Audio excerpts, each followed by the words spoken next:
Has Brady Singer become the ace of the Royals? You are listening to KC Sports Network, the #1 podcast network for today's Kansas City sports fans. With former players from your favorite teams, informed perspectives, and former insiders, this is the place for you. You can find us wherever you listen to podcasts or on our YouTube channel, all over social media, or our morning newsletter, KCSN Daily, dedicated to your Kansas City Chiefs. KC Sports Network is proudly presented by Emprise Bank, your partner in possible.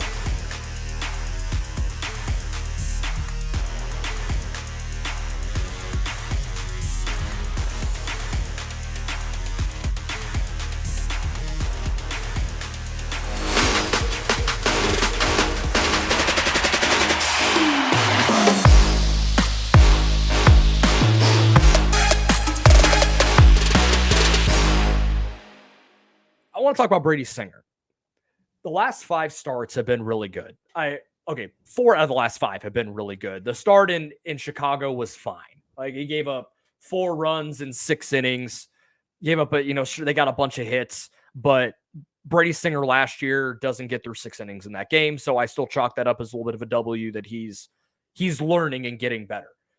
But in these starts against playoff caliber teams, so let's just run through it here. Tampa Bay on July 23rd. 6 innings, 3 hits, 2 runs, 12 strikeouts, 2 walks. Then he faces the Yankees in the Bronx on the 28th. 10 strikeouts in 7 innings, 1 hit, 1 walk. And then that start at Chicago on August 3rd, that was okay. 6 innings, 11 hits, 4 runs, 3 strikeouts, 1 walk. Then you turn right around. Next start is against the White Sox again in the doubleheader. 7 1/3, 1 run, 6 strikeouts, 5 hits, and no walks. And then the Dodgers, the vaunted Los Angeles Dodgers, on Sunday on the verge of getting swept. 6 innings, 7 strikeouts, 1 hit, 3 walks, no runs. This has been a run that we haven't really seen from a Royals pitcher in a very long time. And he is becoming the guy that we all thought he could be. What do you think his ceiling is here? Like, do you think this is who Brady Singer is? Or do you think this is just a really nice stretch and he's going to fall back down to earth? I think this is a new iteration of Brady Singer. I really do. I think that it's a little bit premature, I think, to call him, he's a #1. I think if you're thinking of it in terms of development and not necessarily like what is he or what can he be, this is one step in his development. If he never gets any better and stays right here, he's going to continue to be a really great pitcher, a 2 or 3 kind of level guy, and a guy I think you can build a rotation around. I really do. And this is what starts to get really fun and like scary in some ways, if he takes a step forward with the changeup and the consistency and command, I think those are really the 2 things he has to continue to work on. And really all pitchers work on that consistency of command all the time. But those 2 things have gotten better and he's taken a step forward. One more step forward, and you're talking about a ceiling of a guy that is super consistent and a #1. I don't like to use the word ace because in my mind, there's like 5 at baseball at any given time, and they're like all Hall of Famers, so like your Verlanders and your Scherzers and your Kershaws and those guys.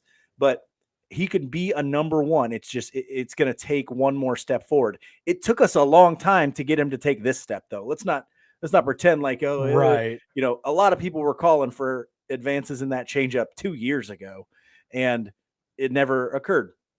But even if he's just this, if this is the pinnacle of Brady Singer, you have a hell of a pitcher. And like I'm glad you mentioned that in that start against the White Sox, where was it the White Sox that he didn't do so great? 6 innings, 4 runs. It was the first start against the White Sox. He had back-to-back starts. But the first one in Chicago. And that's a meltdown game for him a year ago. Yeah, like he doesn't make it through because I think it was the 4th. He got dinked and dunked and gave up all the runs. He doesn't get through that 4th inning last year.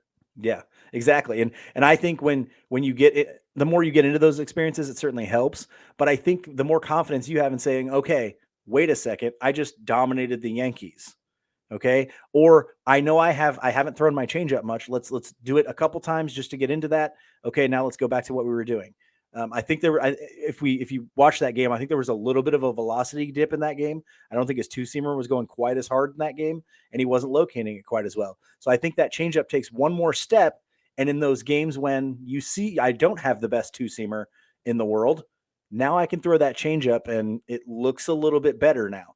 And so I think one more step forward, and we're talking about a number one for Brady Singer. And hallelujah, because this rotation needed it worse than it needed anything. Absolutely. I think right now, like you said, if he stays where he is right now, he's a 2. And that's a very, very good 2. Mm-hmm. But could you give him game, like with the way that he pitches and the mentality with which he pitches now, that bulldog, but he is able to like kind of keep it reined in?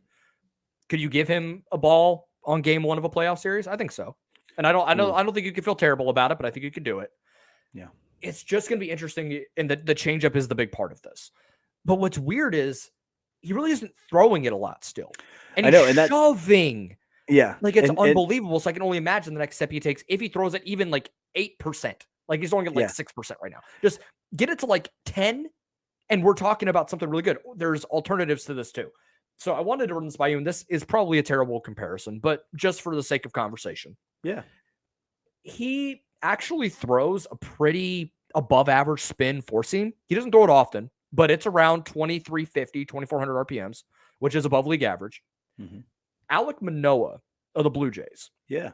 He is four seam, slider, sinker, changeup. Their spin rates are about the same. And Manoa only throws his changeup 11.6% of the time. So how about this option of it? Singer still throws his changeup 7-8%, but features the four seam more. Oh, Joel, you saucy man. That is flash that at the top of the zone with the sinker that has devastating break and the slider. They throw their slider about the same, about 28 to 30% of the time. Now, Manoa throws his four seam more. He throws it 36.8% of the time, sinker at 23.6. You flip those. Singer throws the sinker at about 37, 38%, features the four seam around 25. Then you have three pitches right there. And you still have the changeup that is a good pitch that is obviously works in his advantage, because even if he doesn't throw it a lot, guys are still flailing at the slider and they can't touch the sinker because they have to think about that changeup being there, because it is a really nice pitch. It has really good shape. I think it's good for him. But if he still wants to work on it a little more, maybe he throws the four seam a little bit more.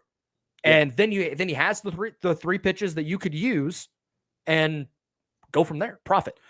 Here's the thing. Where do I sign the petition to make you the new Cal Eldred? That's my thought. Okay. Cause I'll sign it right now. I'll do it now. I never even thought about that. That is absolutely brilliant.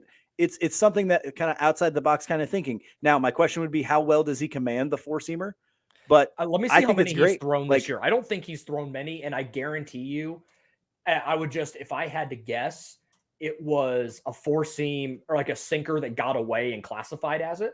Yeah. But I think it would be an interesting way to feature it, because he throws the fastball with such conviction that he probably, and I feel like I've seen him throw more of them in spring training. I think it was last year. He was throwing this four seamer. I'm like, yo, that's got some good spin.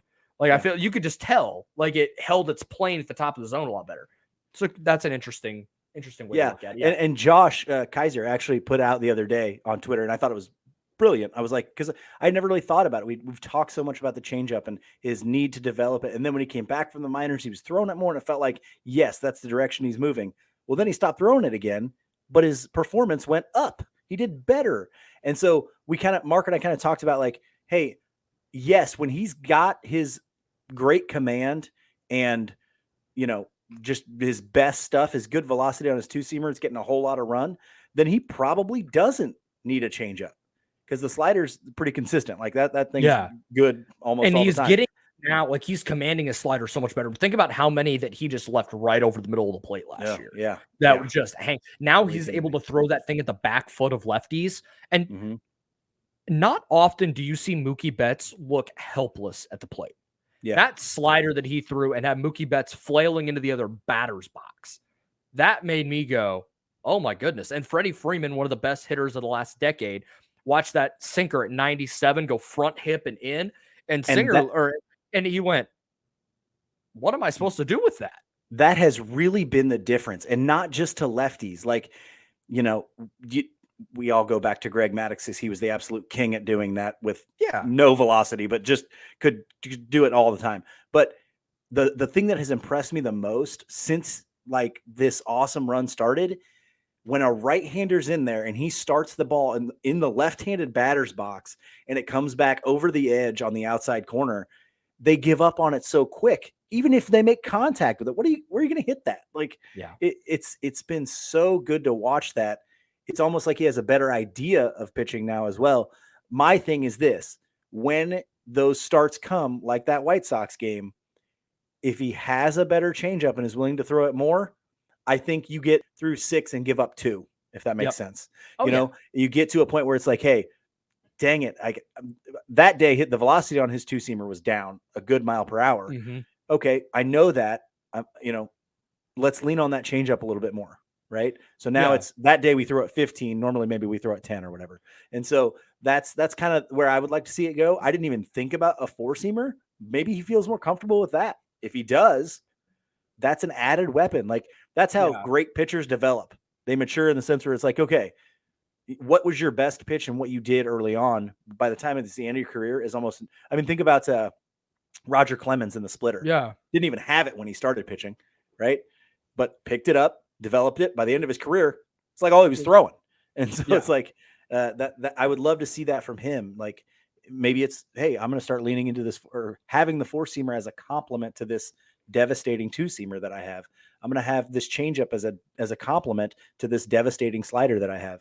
That would be, oof. Now you're getting me dreaming, Joel. You're getting me dreaming. Well, it's going to be interesting, especially next year, if they do make a trade for a guy like a Zach Gallen or a Pablo Lopez or something like that. And then you add Singer, or like, I think Chris Bassett would be a great addition in free agency next year. Big fan.